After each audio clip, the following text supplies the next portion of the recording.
ধন্য তারা যারা ঈশ্বরের মনোনীত স্থানে আরাধনা করে। এছাড়াও যারা সেখানে আরাধনা করে তাদের অনন্ত জীবন পাওয়ার প্রতিজ্ঞা করা হয়েছে।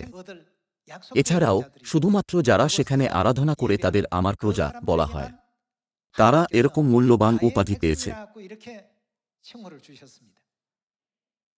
যখন আমরা এটা বুঝতে পারি, আমরা অনুভব করতে পারি যে এই পৃথিবীতে পিতার আগমনের অর্থ কত মহান। প্রকাশিত বাক্য ৫ অধ্যায়ে কি লেখা নেই, স্বর্গে কি পৃথিবীতে বা পৃথিবীর নিচে কেউই পুস্তক খুলতে বা তার ভিতরে দেখতে পারেনি? যেহেতু কেউ এই পুস্তক খুলতে পারবে না, আমরা কি গ্যারান্টি দিতে পারি যে আমরা স্বর্গরাজ্যে যেতে পারব? না, আমরা এর গ্যারান্টি দিতে পারি না। পিতা এই পৃথিবীতে এসেছেন এবং মাতা তাঁর সাথে এসেছেন। আমরা নিশ্চিত করতে পারি যে এটা আমাদের স্বর্গীয় সন্তানদের জন্য, যারা এই পৃথিবীতে বাস করছি, একটা মহান আনন্দ এবং মহান আশীর্বাদ। সেই জন্যই ঈশ্বরের সন্তানরা, মনোনীত লোকেরা তাঁর মনোনীত স্থানে আসতে পেরেছে এবং তাঁর মনোনীত ইচ্ছা অনুসারে আরাধনা করতে পেরেছে। সিয়ন কি সেই মনোনীত স্থান নয় যেখানে ঈশ্বর আমাদের এরকম অনুগ্রহ ও আশীর্বাদ প্রদান করেন? আসুন আমরা জিরোমীয় ৪ অধ্যায়ের ভবিষ্যদ্বাণী দেখি।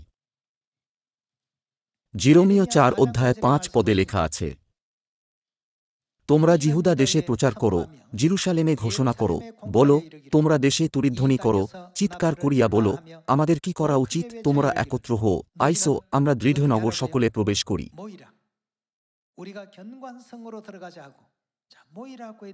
এটা বলে একত্র হও, বাইবেল স্পষ্টভাবে বলে যে কোথায় একত্র হতে হবে। ৬ পদ অনুসারে আমাদের কোথায় যাওয়া উচিত? সিয়নের দিকে পতাকা তুলো, রক্ষার্থে পলায়ন করো, বিলম্ব করিও না। আমাদের সুরক্ষার জন্য সিয়নে যাওয়া উচিত, কেননা আমি উত্তর দিক হইতে অমঙ্গল ও মহাধ্বংস আনিব। ঈশ্বর তাঁর মনোনীত স্থানের বিষয়ে আমাদের কি শিক্ষা দেন? ঈশ্বরের মনোনীত স্থান কোথায় যেখানে ঈশ্বরের সন্তানদের প্রবেশ করা উচিত? এটা হল সিয়ন। যারা সিয়নে প্রবেশ করবে, ঈশ্বর কি তাদের উদ্ধার দেওয়ার প্রতিজ্ঞা করেননি? আসুন যিশাই ৪৬ অধ্যায় দেখি।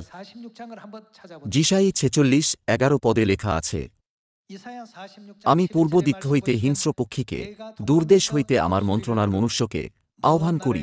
আমি বলিয়াছি, আর আমি সফল করিব, আমি কল্পনা করিয়াছি, আর আমি সিদ্ধ করিব। হে কঠিন চিত্তেরা, তোমরা যাহারা ধার্মিকতা হইতে দূরবর্তী, আমার কথা শুনো।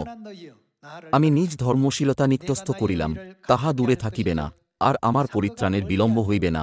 আমার শোভাস্বরূপ ইসরায়েলের জন্য আমি, ঈশ্বর কোথায় উদ্ধার প্রদান করেন? সিয়নে পরিত্রাণ স্থাপন করিব।